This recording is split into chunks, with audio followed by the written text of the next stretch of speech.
Olá pessoal, sejam muito bem-vindos a mais um vídeo da Universidade da Química e hoje nós vamos começar uma série especial.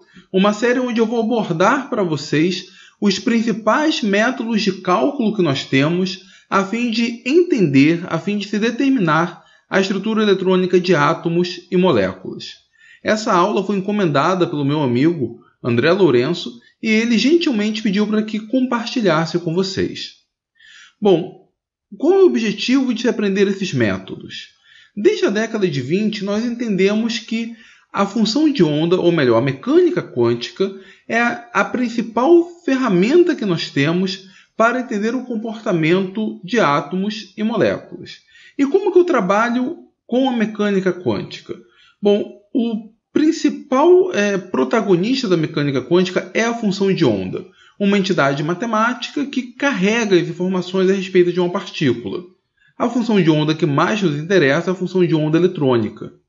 E se eu quiser achar a energia de um sistema, eu vou conseguir isso através da equação de Schrödinger, onde aqui eu tenho um operador especial, o hamiltoniano. Ele vai trabalhar a função de onda e ele vai me devolver a função de onda intacta mais a energia. Esses tópicos fundamentais de mecânica quântica ou de química quântica, eu abordei algumas aulas da minha série de modelos atômicos. As aulas que eu recomendo vocês assistirem são os episódios de 11 até o 14. Ali eu trato alguns conceitos básicos que eu vou considerar como sendo subentendido neste vídeo. Mas voltando aqui, o hamiltoniano ele é um operador que descreve a energia do sistema, a energia do sistema de interesse. Portanto, na descrição desse hamiltoniano, eu tenho que colocar todas as influências, todos os parâmetros que podem influenciar na energia do sistema. Para o átomo de hidrogênio, essa expressão tem solução analítica, porque eu tenho apenas um elétron. Agora, para um átomo polieletrônico ou uma molécula, o hamiltoniano ele assume uma versão um pouco mais complicada. Nesse caso, o hamiltoniano ele pode ser descrito desta forma. Aqui nós temos, nesse primeiro termo, um operador para descrever a energia cinética dos elétrons. Esse triângulo ao contrário, o nabla ao quadrado, é o operador laplaciano. O laplaciano, na verdade, é um operador que ele faz a segunda derivada da função de onda em função de suas coordenadas espaciais. Através desse operador, eu tenho energia cinética eletrônica. Notem que eu não tenho nenhum operador para descrever a energia cinética do núcleo. Isso porque esse hamiltoniano ele trabalha com a aproximação de Bohr-Oppenheimer. A aproximação de Bohr-Oppenheimer tem seu nome em homenagem ao grande Niels Bohr, que dispensa apresentações, e ao Robert Oppenheimer, que talvez não seja tão conhecido, mas esse homem mudou a história do mundo. Ele foi a mente por trás do Projeto Manhattan, que culminou na bomba atômica. E provavelmente o nome Robert Oppenheimer não é muito bem quisto no Japão. Mas vamos voltar aqui ao hamiltoniano. O que diz a aproximação de Bohr-Oppenheimer? Ela considera que o núcleo, a massa do núcleo é muito maior do que a massa do elétron, que de fato é verdade. E que por conta disso, o movimento nuclear ele é desprezível quando comparado com o movimento eletrônico. Algo muito parecido com o nosso sistema solar. O Sol está em movimento, mas nós assumimos que ele está parado e apenas a Terra gira em torno dele. Assumindo que os núcleos, portanto, estão parados, eu não levo em consideração a energia cinética do núcleo no hamiltoniano. Esses dois outros termos estão relacionados à interação eletrostática. Mas antes de detalhar esses termos, eu vou fazer uma simplificação. Note esse termo aqui, E ao quadrado dividido por 4πε0. Ele aparece na lei de Coulomb, aparece neste operador e neste operador. Eu vou chamar esse termo de J0. Eu vou reescrever então esse hamiltoniano nessa forma mais simplificada. Bom, esse primeiro termo aqui, como eu disse, é a energia cinética dos elétrons. O segundo termo é a atração eletrostática entre um elétron qualquer e o núcleo. Esse é um termo atrativo, um termo que vai reduzir a energia total do sistema, vai estabilizar o sistema. Tanto é que aqui na frente aparece um sinal negativo. Esse termo em vermelho é um termo problemático. Ele representa a repulsão elétron-elétron. E como é uma interação de repulsão, aumenta a energia do sistema, sendo representado, portanto, por esse sinal positivo. Esses dois primeiros termos são facilmente resolvidos. No caso do átomo de hidrogênio, eu tenho apenas esses dois termos. Agora, para qualquer átomo e qualquer molécula, esse termo aqui, a repulsão elétron-elétron, significa problema. E problema em dobro, em triplo, enfim, a gente não consegue resolver este termo. E é nesse ponto que a gente chega, então, nos métodos aproximados que nós temos para se determinar a estrutura eletrônica de átomos e moléculas. O método Hartree-Fock, que é o método que nós vamos abordar neste vídeo, foi um dos primeiros métodos utilizados com esse objetivo. Ele é cheio de falhas, mas os outros métodos melhorados são referenciados ao Hartree-Fock. O método Hartree-Fock tenta resolver esse termo, ou melhor, tenta despistar esse termo. Na verdade, ele não resolve. Ele tenta utilizar um outro caminho para representar essa interação sem necessariamente resolvê-la. Como ele faz isso, nós vamos ver ao longo do vídeo. Bom, mas antes de tudo, vamos ver o exemplo em uma molécula específica, a molécula de H2. Vamos considerar aqui os dois núcleos, o núcleo A e o núcleo B, e vamos considerar dois elétrons rotulados como sendo o elétron 1 e o elétron 2. O hamiltoniano para esse sistema, portanto, é descrito desta forma. Eu tenho a energia cinética do elétron 1, a energia cinética do elétron 2. Esse termo aqui é o termo de interação núcleo-elétron, onde eu tenho a interação do núcleo A com o elétron 1, do núcleo B com o elétron 1, do núcleo A com o elétron 2 e do núcleo B com o elétron 2. E aqui em vermelho nós temos o termo problema, a repulsão eletrostática elétron-elétron. Esse, portanto, é o hamiltoniano adequado para representar a molécula de H2. Eu posso reescrevê-lo de uma forma mais simpática. Eu vou chamar do operador H minúsculo as interações do elétron como se ele estivesse sozinho na molécula. Ou seja, aqui eu vou envolver a energia cinética desse elétron e a atração dele por parte do núcleo A e do núcleo B. Não vou levar em consideração a repulsão elétron-elétron. Então eu posso considerar que o hamiltoniano é composto do hamiltoniano minúsculo 1, que seria do elétron 1 sozinho na molécula, mais o elétron 2 sozinho na molécula, são os termos fáceis de serem resolvidos, mais o termo problema, o termo da repulsão eletrostática, que a gente vai ter que dar um jeito de burlar. E aí que entra então o método proposto pelo inglês Douglas Hartree e pelo soviético Vladimir Fock. O método Hartree-Fock é baseado em uma aproximação onde eu considero que a função de onda global do sistema ela nada mais é do que o produto de funções de onda monoeletrônicas.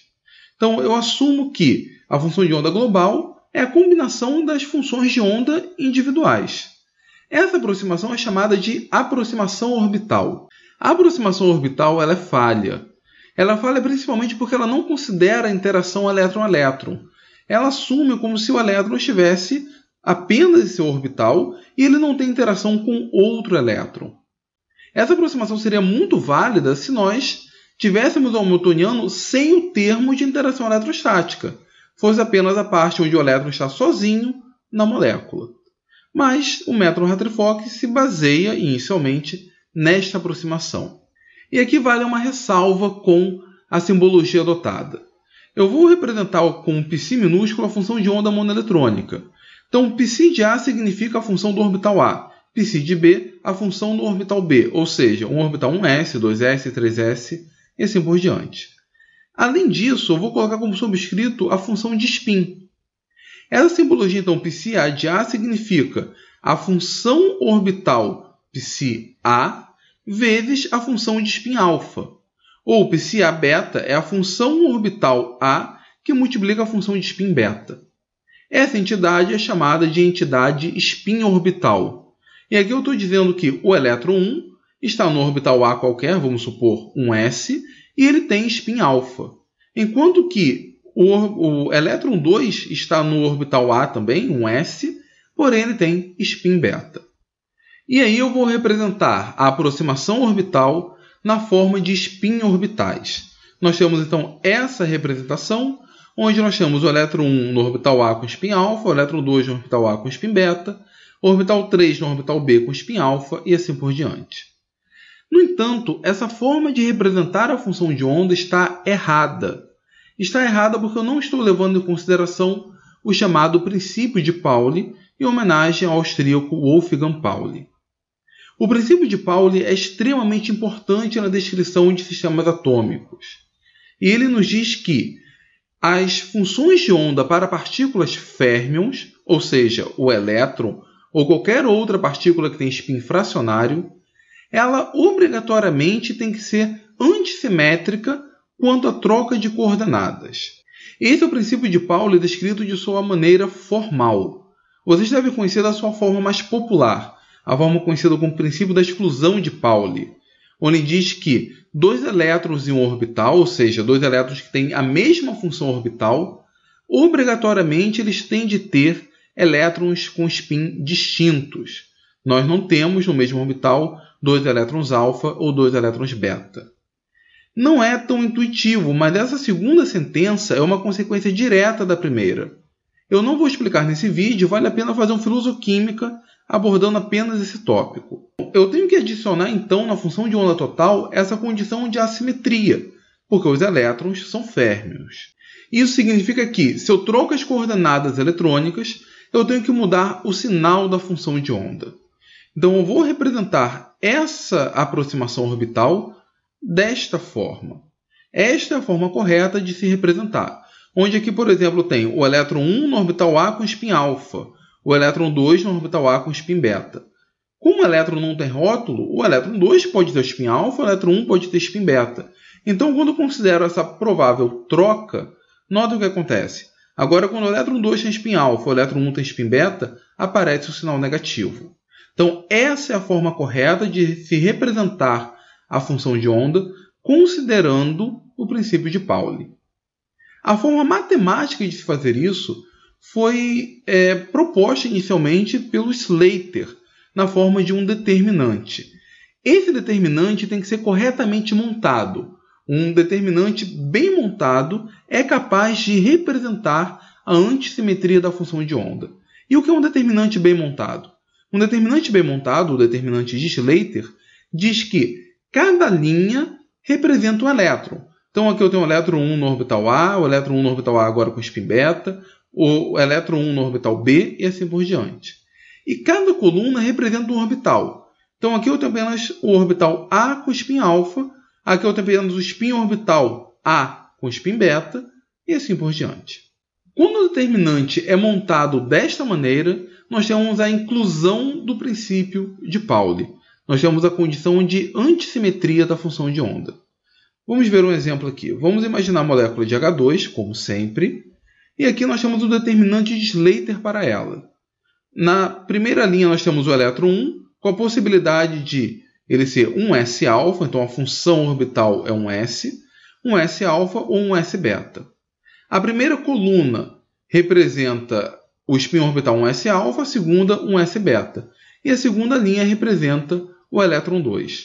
Para resolver esse determinante é simples, é de uma matriz 2×2, basta fazer a diferença das diagonais, e essa então seria a forma do determinante. O que o princípio de Pauli nos diz? Diz que se eu troco as coordenadas de um elétron, o sinal da função de onda tem que mudar. Trocar as coordenadas de um elétron de acordo com o determinante de Slater significa trocar duas linhas desse determinante. Nesse caso, como só tem duas linhas, eu vou inverter essas duas linhas. Agora, o elétron 2 está na primeira linha e o elétron 1 está na primeira linha.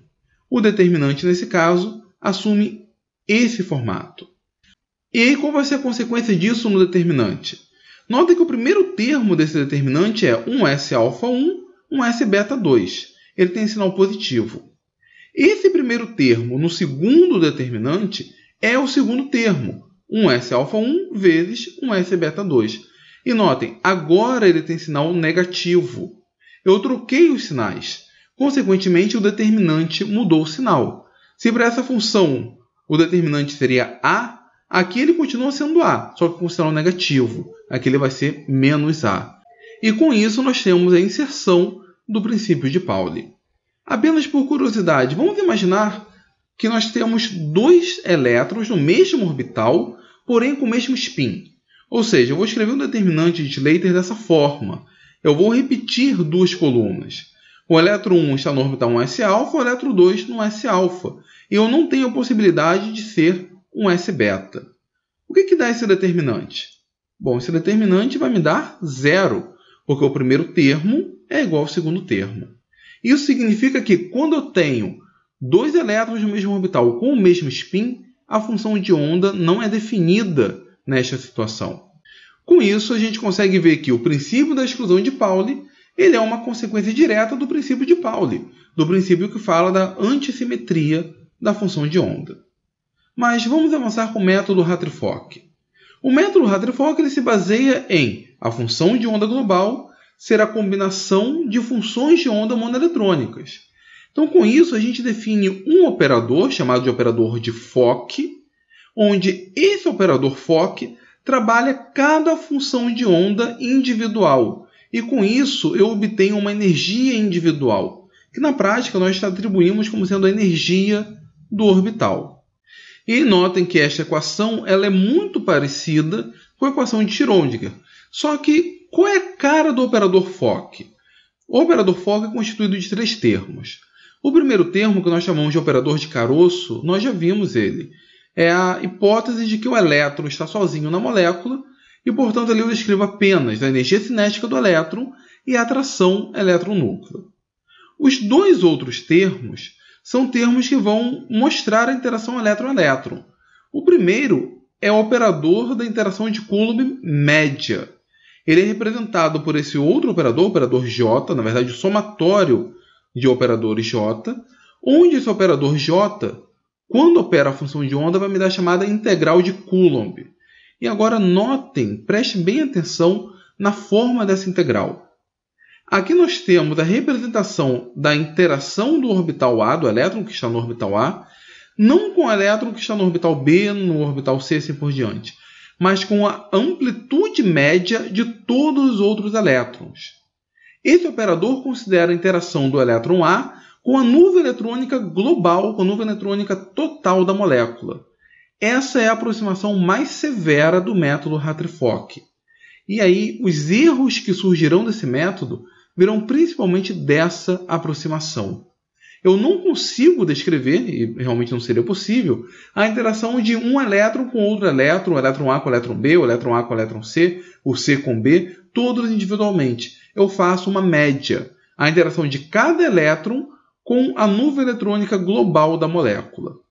Como disse, essa é a aproximação mais severa, mas essa é a forma que o método Hartree-Fock tem de fugir daquele termo problema do hamiltoniano. O outro operador é um operador um pouco mais complicado. É o operador da interação de troca. A interação de troca ela não tem correlativo macroscópico. É uma interação puramente quântica. E ela está associada com a antissimetria da função de onda. O fato da função de onda ser antissimétrica vai permitir esse tipo de interação, a interação de troca. E aí ela está muito associada, por exemplo, com o sentido do momento angular de spin do elétron, que também é um fenômeno puramente quântico. Vale a pena também gravar outro vídeo falando apenas sobre a interação de troca. Como é a cara desse operador? Bom, ele é um somatório desse outro operador, o operador K, que vai me dar então a integral de troca. A integral de troca ela também vem de uma média e, portanto, não tem um valor exato específico para as interações de troca. E é assim que nós descrevemos o operador de Fock. Eu posso então reescrevê-lo dessa forma. Bom, mas como que eu resolvo essa equação de Fock, as equações do método Hartree-Fock? Para isso, eu utilizo um método muito interessante, que é o método que eu chamo de campo autoconsistente de Hartree-Fock, ou HF-SCF. O método autoconsistente me diz que eu vou começar chutando uma provável função de onda. Eu não sei qual é a função, eu vou chutar essa função. Ela vai entrar no cálculo, ela vai ser trabalhada no cálculo e eu vou obter agora uma nova função, uma função melhorada, que vai me dar uma energia para o sistema. Essa nova função entra de novo no cálculo e me gera então uma nova função. Eu vou fazer isso até o cálculo convergir. Mas, mesmo com o método autoconsistente, Essa forma de se resolver o método Hartree-Fock não é muito adequada. Dava muito trabalho, até mesmo para computadores. E olha que o método Hartree-Fock é da década de 30. Mas, em 1951, o holandês Clemens Houghton, ele propõe uma forma alternativa de se resolver esse problema.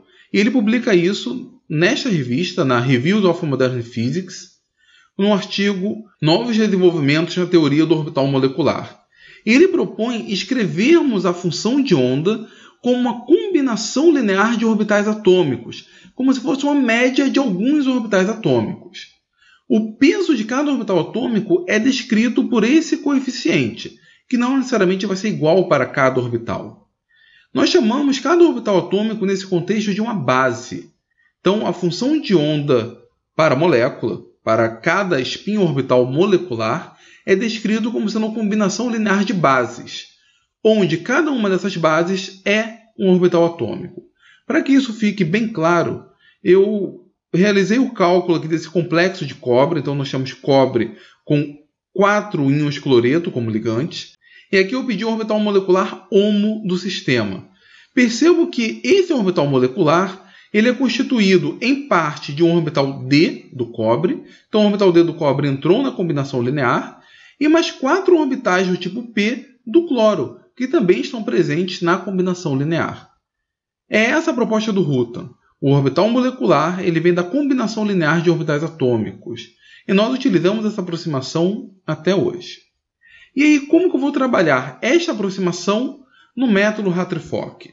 Bom, primeiro de tudo, eu vou ter que fazer algumas modificações.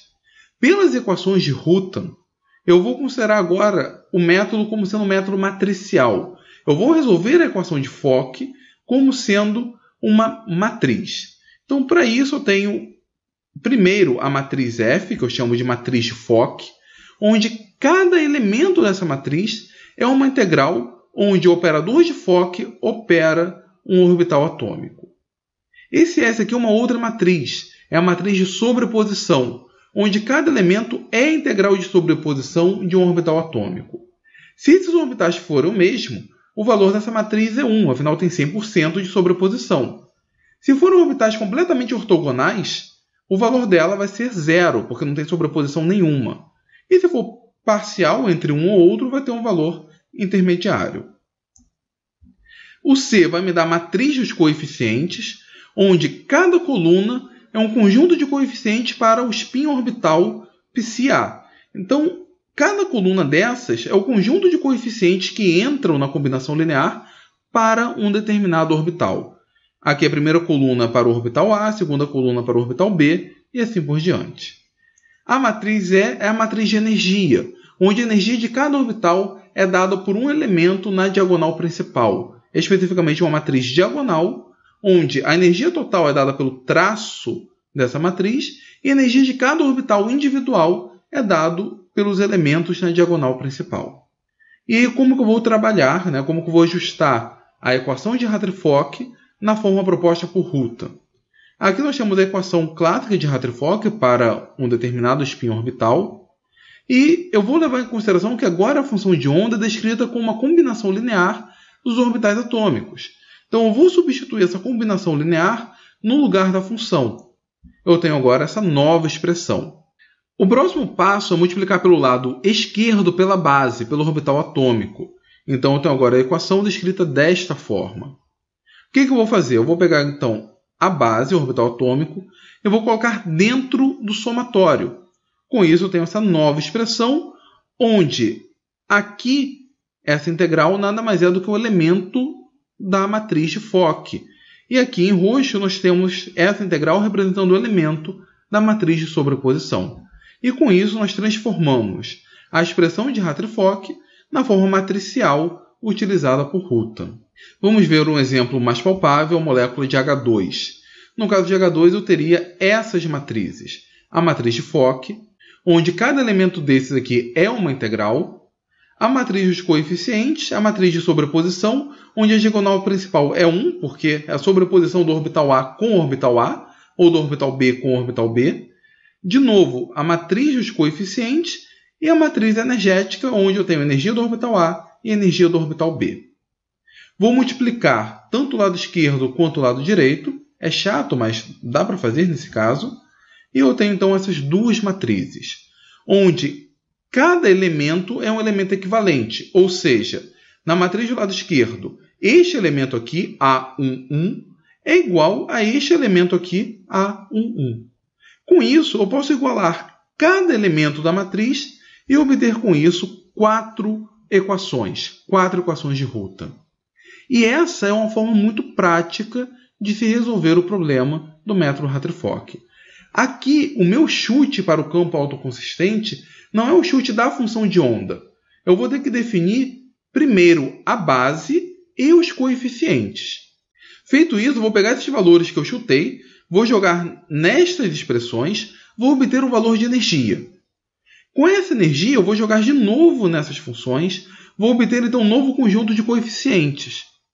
Com esse novo conjunto de coeficientes, eu vou jogar de novo nessa matriz, vou obter uma nova energia. Eu vou fazer esse ciclo várias vezes. Até quando? Até convergir. E o que é convergir? É fazer com que a energia final seja igual, dentro de um intervalo, à energia anterior. Vamos tentar visualizar o método autoconsistente de uma forma mais didática? Bom, primeiro de tudo, eu tenho que definir a base, o conjunto de orbitais atômicos que eu irei utilizar. Daqui a pouco eu vou dizer como que a gente define a base. Mas uma vez que eu defini a base, eu consigo obter a matriz de sobreposição. Lembra que a matriz de sobreposição é a integral de um orbital atômico sobre outro orbital atômico. Então, se eu defino a base, eu tenho a matriz de sobreposição. Depois disso, eu tenho que chutar, eu tenho que escolher os coeficientes. Uma vez escolhidos os coeficientes, e uma vez já tendo a base, eu tenho, portanto, a minha função de onda tentativa, não descrita diretamente, mas descrita como a combinação linear dos orbitais atômicos. Tendo as funções de onda, eu posso descrever então a matriz de Fock, porque aqui no operador Fock eu preciso das funções de onda de todos os elétrons envolvidos. Lembra que ali eu tenho um operador de interação eletrostática, que é a interação do elétron com a média de todos os outros elétrons? Então eu preciso de todas as funções de onda tentativa. Uma vez que eu tenho a matriz Fock, aí pode entrar no método autoconsistente. Como é que funciona? Tendo a matriz Fock, tendo a matriz de sobreposição, tendo os coeficientes, eu consigo achar a energia. Bom, essa primeira energia eu posso jogar nas equações de Rutan e determinar então novos coeficientes, que eu vou jogar de novo nas equações de Rutan e obter agora uma nova energia. Se essa energia for igual à anterior, eu dei um chute excelente. A função que eu utilizei foi excelente para descrever a estrutura eletrônica daquele átomo ou daquela molécula. Normalmente, não é. Então, quando eu obtenho esse segundo valor de energia, eu tenho que ver se o cálculo convergiu. Se ele convergiu, beleza, acabou ali, meu chute foi excelente, mas provavelmente não será. Muito provavelmente não irá convergir e, não convergindo, volta de novo a definir uma nova matriz de Fock e gera-se então esse ciclo, até convergir. Mas como que eu sei que esse método é bom? Ou seja, de repente eu posso escolher uma função de onda que não seja adequada. Como que eu sei que essa função de onda final é realmente boa? Porque, na verdade, esse método interativo ele obedece ao chamado princípio variacional. O princípio variacional nos diz que a energia obtida através de uma função de onda tentativa ela sempre vai ser maior, ou na melhor das hipóteses, igual à função de onda real. Então, eu chutei uma função de onda através dos coeficientes e da base, obtive uma função de onda e tenho ali uma energia. Com uma nova função de onda para o mesmo sistema, obtive uma outra energia. Se essa segunda energia for menor do que a anterior, significa que essa função é melhor. E aí, quanto menor for a energia do sistema, mais adequada vai ser essa função de onda. Eu não preciso me preocupar dela ser menor do que a função real. Afinal, pelo princípio variacional, ele nos diz que a energia obtida com a função de onda tentativa, ela sempre vai ser maior ou no máximo igual à energia obtida pela função real, nunca menor. Para vocês terem uma ideia de como funciona esse processo de convergência, eu realizei o cálculo utilizando o método Hartree-Fock para uma molécula de água. Então, ele me deu esse resultado como pontos de convergência. O meu chute inicial, ou seja, eu desenhei uma molécula de água bem torta, considerei então que o meu chute inicial seria muito ruim, e o primeiro chute eu tinha esse ponto aqui de energia. Bom, ele passou pelo primeiro ciclo, obtive uma nova função que me forneceu esse novo valor de energia que é menor do que o anterior. A outra função ele me deu esse segundo ponto, com uma energia menor, e isso foi até que o último ponto tinha uma energia praticamente igual ao anterior, dentro de um determinado intervalo. Então aí o cálculo acabou, ele considerou que essa função de onda é uma função de onda adequada. Aqui eu utilizei apenas 7 ciclos, com 7 ciclos ele convergiu, é uma molécula pequena, uma molécula simples, mas às vezes é necessário mais de 100 ciclos para atingirmos a convergência. Eu consigo facilitar essa convergência se eu desenhar uma molécula com uma estrutura bem próxima da estrutura mais adequada, da estrutura real.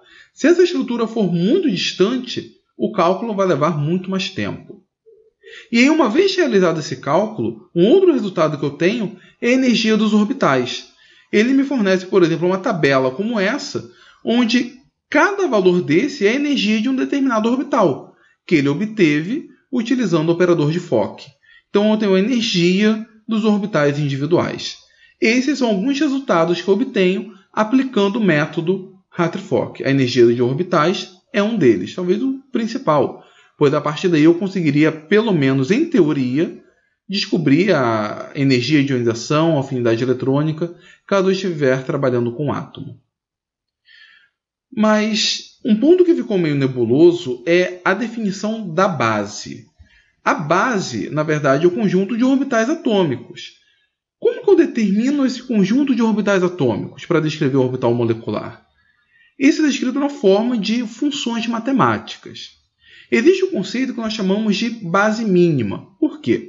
Esse somatório aqui, a princípio, é um somatório infinito. Eu posso utilizar infinitos orbitais atômicos para descrever o orbital molecular. Na prática, isso não é possível. Então, eu tenho que ter um número mínimo de orbitais atômicos para descrever o sistema. E aí, por exemplo, átomos do lítio até o neônio, para descrever o átomo como um todo, eu preciso de ter pelo menos uma função para representar o orbital 1s, uma para o 2s, uma para o 2px, uma para o 2py, uma para o 2pz. E isso sem levar em consideração o spin, tá? Apenas a parte orbital. Isso é o que eu chamo de base mínima. Na prática, a base mínima nos confere resultados muito ruins. Então, nós precisamos melhorar essa descrição matemática.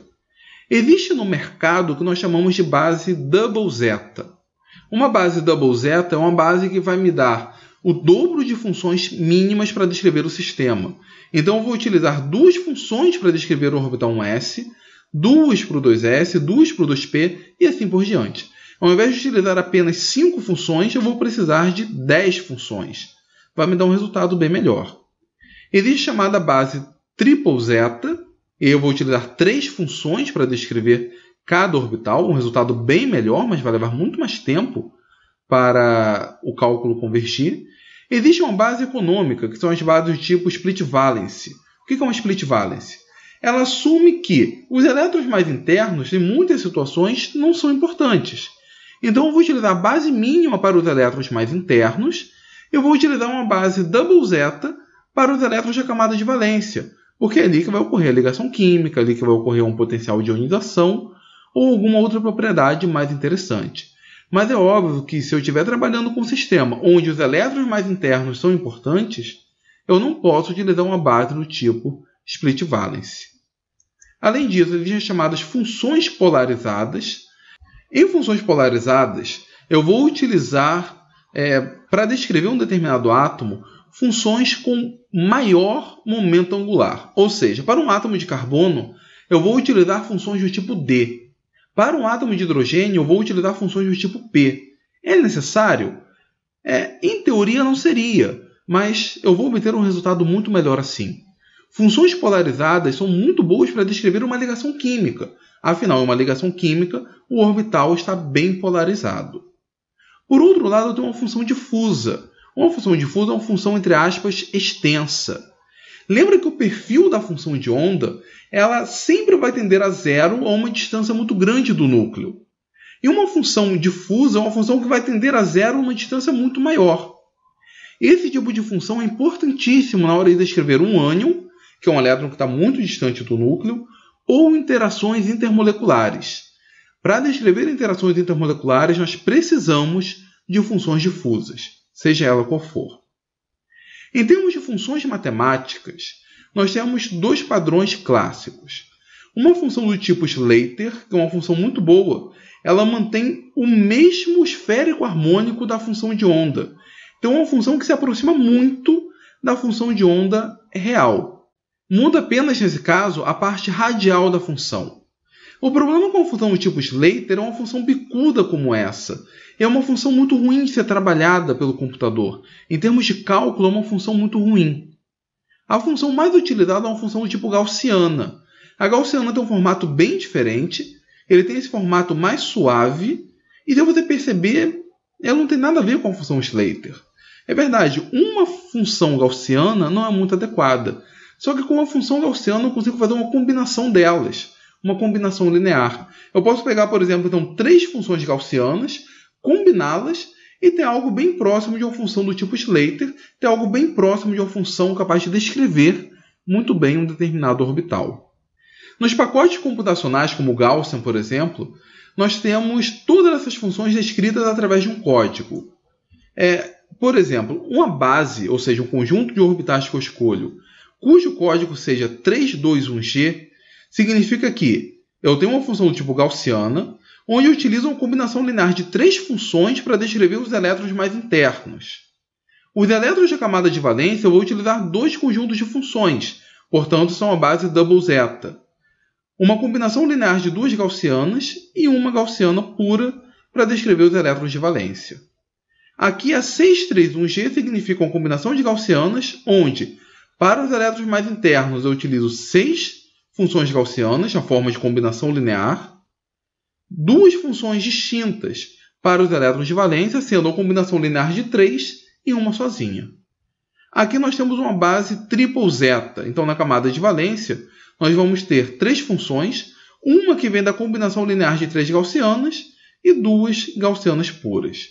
Uma função triple zeta, no geral, vai me fornecer um resultado melhor do que uma double zeta. Para representar funções polarizadas, nós podemos utilizar um asterisco. Um asterisco significa a inserção de funções do tipo D em átomos que não são hidrogênio, carbono, oxigênio, nitrogênio e assim por diante. 2 asteriscos significa a função do tipo D para átomos não hidrogênio e funções do tipo P para átomos de hidrogênio. Às vezes, um asterisco é chamado de 631GD e 2 asteriscos seria 6311GDP, tanto D quanto DP entre parênteses.